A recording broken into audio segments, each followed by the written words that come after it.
एक नई वीडियो के साथ डिफेंस टुडे में आपका स्वागत है। पहले इसका नाम रिव्यू मास्टर विक्रांत था, अब इस चैनल का नाम डिफेंस टुडे हो चुका है। अपनी सबसे पहली खबर की बात करेंगे। स्ट्राइकर इन्फेंट्री व्हीकल की तरफ से निकलकर सामने आ रही है।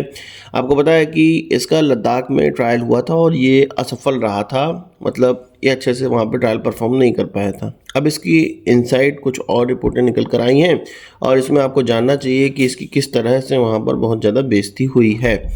असल में जो ट्रायल हुआ था 2024 के अंत में या सितंबर वगैरह में ये ट्रायल हुआ था, वहाँ पर इस व्हीकल के द्वारा, वैसे तो वहाँ पर ऑक्सीजन की कमी वैसे ही कम रहती है, पर इस इन्फेंट्री व्हीकल में 300 हॉर्स पावर का कैटरपिलर का C7 इंजन लगा होने के कारण इस व्हीकल के द्वारा जो वहाँ पर ऊंचाई थी, चढ़ान थी, उसको पार ही नहीं किया जा सका। असल में प्रॉब्लम इतनी ज़्यादा बढ़ गई कि इसके ट्रांसमिशन जलने तक की संभावना हो गई। फिर इसके इंजन को बंद किया गया, इस व्हीकल को बंद किया गया, इसको ठंडा होने दिया गया और तब जाके इसको वहाँ से उतारा गया है, आगे बढ़ाया गया है। इस व्हीकल के द्वारा 20 मीटर की एक हिल को भी पार नहीं किया जा सका, जिसके कारण इसके अंदर ओवरहीटिंग इशू हो गई थी और उस टेरेन में ये मैनोवर करने में भी सफल नहीं रह सका था। भारत ने जनरल डायनेमिक्स को ये कह दिया है कि इसमें 600 हॉर्स पावर का इंजन लगाओ, जैसा कि हमारे व्हील्ड आर्मर्ड प्रोटेक्टिव व्हीकल में लगा हुआ है, जो कि DRDO के द्वारा डेवलप करी गई है और टाटा और अन्य कंपनियों के द्वारा बनाई जाती है अपने अपने डिजाइन के अनुसार। ये जो रिपोर्ट है इसको बंद फाइलों में दिल्ली पहुंचाई गई। बहुत ज़्यादा इसके बारे में बातें नहीं हो रही हैं, मीडिया में भी बहुत ज़्यादा बातें इसके बारे में नहीं हो रही हैं। वैसे कोई हमारा अगर इन्फेंट्री व्हीकल या कोई भी हथियार फेल होता तो उसकी बड़ी सी डिटेल रिपोर्ट निकल कर आ जाती मीडिया के अंदर कि ये कमी थी, पर कोई विदेशी हथियार फेल हो रहा है उसकी डिटेल रिपोर्ट नहीं निकल कर आ रही। केवल कुछ जगह ये कह दिया जा रहा है कि ट्रायल फेल हुआ है और जनरल डायनेमिक्स को कहा गया है कि इसमें इम्प्रूवमेंट करके हमारे सामने रखे।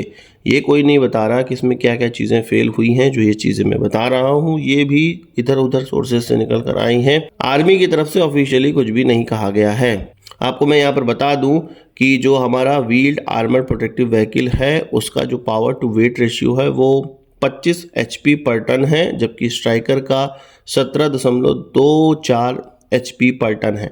मैं ये नहीं कह रहा हूँ कि पावर टू वेट रेशियो की वजह से स्ट्राइकर हमसे इन्फीरियर हो गया, हमारे व्हीकल से इन्फीरियर हो गया। पावर में भले ही हमारा व्हीकल अच्छा है और जिस टेरेन को ये पार नहीं कर पा रहा था, जिस टेरेन को स्ट्राइकर पार नहीं कर पा रहा था, उसको व्हील्ड आर्मर प्रोटेक्टिव व्हीकल जो कि DRDO के द्वारा डेवलप किया गया है वो आसानी से पार कर लेता है। पर स्ट्राइकर में कुछ और कैपेबिलिटीज़ हैं। स्ट्राइकर एक प्रूवन प्लेटफॉर्म है, इसके कई सारे वेरिएंट आते हैं। इसका एम्बुलेंस वेरिएंट भी आता है, इसका गन वाला वेरिएंट भी आता है, इसका आर्टिलरी गन वाला भी वेरिएंट आता है, कई वेरिएंट आते हैं। पर इंजन के मामले में भारत के अंदर स्ट्राइकर फेल है, ये हमें मान लेना चाहिए। जब तक इसका इंजन में इम्प्रूवमेंट नहीं होगा भारत को इसको नहीं लेना चाहिए और हो सकता है भारत न भी ले। आपका इस पर क्या कहना है कमेंट बॉक्स में ज़रूर बताइएगा। बात कर लेते हैं अस्त्र MK3 की। आपको पता है कि अस्त्र MK3 solid fuel ducted ramjet engine के साथ आएगा, जिसके की टेक्नोलॉजी का भी ट्रायल किया जा रहा है। इसी प्रपल्जन सिस्टम का इस्तेमाल मीटियोर जैसी मिसाइलों में भी होता है, जो कि beyond visual range air to air missile में एक महारत हासिल करी हुई मिसाइल है। अब इस अस्त्र MK3 मिसाइल का नाम गांडीव रख दिया गया है। ये जो गांडीव मिसाइल है ये AMCA के साथ और MK2 के साथ, अस्त्र MK2 के साथ ट्राई की जाएगी और उसमें लगे AESA रडार के साथ इसका इंटीग्रेशन किया जाएगा। और ये सारे ट्रायल अभी जल्द ही होने वाले हैं क्योंकि आगे चल के इनको एयरक्राफ्टों में इंटीग्रेट किया जाना है। हम जानते हैं कि अस्त्र MK1 की जो मारक क्षमता है 80 से 110 किलोमीटर की है, MK2 की 140 से लेकर 160 किलोमीटर की है, पर जो अस्त्र MK3 या गांडीव की जो मारक क्षमता होगी वो 300 से 350 किलोमीटर तक की हो सकती है और इसको एक तरह से हम लोग अवाक्स किलर भी कह सकते हैं भविष्य में। अब बात कर लेते हैं यूक्रेन US रिश्तों की और उससे होने वाले भारत को फायदे की। आपको पता है कि ज़ेलेंस्की की ट्रंप से लड़ाई हो गई थी, कहासुनी हो गई थी, न्यूज़ में भी बहुत ज़्यादा आया हुआ था।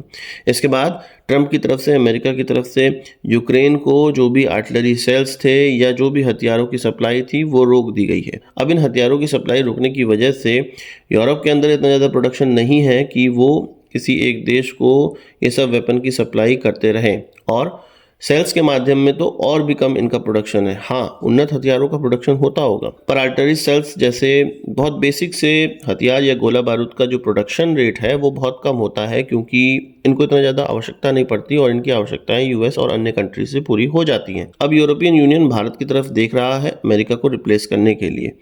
जहां हम जानते हैं कि अमेरिका रशिया की तरफ से अब हो गया है और ज़ेलेंस्की को अब सरेंडर के लिए मजबूर किया जा रहा है, वहीं यूरोप ज़ेलेंस्की के साथ है और ज़ेलेंस्की को अभी भी झुकने नहीं दे रहा है, सरेंडर के लिए मना कर रहा है और लड़ाई में उनके साथ रह रहा है। तो यूरोपियन यूनियन भारत की तरफ अब देख रहा है। उनको जो 155 mm की आर्टिलरी शेल्स की आवश्यकता है वो भारत से इनको प्रोक्योर कर सकते हैं। यहाँ पर भारत के पास सरकारी कंपनियां, प्राइवेट कंपनियां, कल्याणी और टाटा जैसी प्राइवेट कंपनियां बहुत अच्छी अच्छी कंपनियां हैं जो कि ढेर सारे आर्टिलरी सेल्स बना सकती हैं और यूरोप पहुंचा सकती है, पर डायरेक्ट सेल हम लोग यूक्रेन को नहीं कर सकते हैं। हाँ, चेक रिपब्लिक या अन्य कंट्रीज जिस तरह से भारत से अभी तक गोला बारूद लेकर यूक्रेन तक पहुंचा रही हैं, हो सकता है उसी माध्यम का इस्तेमाल किया जाएगा। डायरेक्ट हम कोई भी सप्लाई नहीं करेंगे, पर यहाँ पर ये महत्वपूर्ण बात है कि ग्लोबली अब हम लोग की पहचान एक हथियार एक्सपोर्टर की तरह हो रही है और यूएस जब से आर्टिलरी सेल्स और अन्य छोटे मोटे हथियार जिनका कि प्रोडक्शन रेट हाई होना चाहिए और वो यूक्रेन भेजना बंद कर दिया है, तब से यूरोपियन यूनियन अब भारत की तरफ देख रही है कि भैया फटाफट हमें अब भारत से ही हथियार लेने चाहिए। आपको इस खबर को सुन के कैसा लगा कमेंट बॉक्स में बताइए। भारत को क्या करना चाहिए आपकी राय में वो भी कमेंट बॉक्स में बताइए। बात कर लेते हैं जॉन कॉकरेल की। आपको पता है कि जॉन कॉकरेल के जो टरेट हैं वो हमारे जोरावर लाइट टैंक में लगाए जा रहे हैं, उसी का इस्तेमाल किया जा रहा है। बेल्जियम की ये कंपनी है जो कि भारत के अंदर अब जॉइंट वेंचर कर ली है और भारत के अंदर ये इलेक्ट्रोन्यूमेटिक्स एंड हाइड्रोलिक्स लिमिटेड के साथ सहयोग करी है और इसी फर्म के द्वारा भारत के अंदर इसका निर्माण करके जोरावर टैंक के लिए LNT को दिया जाएगा, जिसमें कि उसकी असेंबली की जाएगी और इंडियन आर्मी को ये डिलीवर किए जाएंगे। हम जानते हैं कि लाइट टैंक के मामले में भारतीय आर्मी 350 टैंक की तरफ देख रही है। 350 टैंक उनको खरीदने हैं, जिसमें कि टरेट उसका एक बहुत महत्वपूर्ण पार्ट होता है। ये एक ऐसा स्ट्रक्चर होता है जो किसी टैंक के ऊपर के एरिया में रहता है। आर्मर्ड स्ट्रक्चर होता है जो कि गन को टैंक से कनेक्ट करता है और इस मामले में जॉन कॉकरेल एक बहुत महत्वपूर्ण कंपनी है, बहुत उन्नत कंपनी है। अभी तक जॉन कॉकरेल के द्वारा यूरोप से बाहर इस तरह के टरेट का कोई भी प्रोडक्शन नहीं किया गया। ये पहली बार होगा कि भारत के अंदर इस तरह से जो टरेट है वो बनाई जाएगी। तो ये बहुत अच्छी बात है कि हमारी देसी कंपनी को इसका टेक्नोलॉजी पहुंचेगी।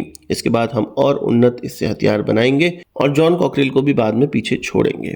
आपको इस पर क्या कहना है कमेंट बॉक्स में जरूर बताइएगा। आज के इस वीडियो के लिए बस इतना ही। आशा करता हूँ वीडियो पसंद आया होगा। आपको एक बड़ा थम्स अप जरूर देंगे। इस वीडियो संबंधी सवाल सुझाव हो कमेंट बॉक्स में जरूर लाइएगा और यदि आपने हमारा चैनल सब्सक्राइब नहीं किया उसे भी कर लीजिए, क्योंकि हम इस प्रकार की वीडियो लाते रहते हैं। नमस्कार, थैंक यू, जय हिंद।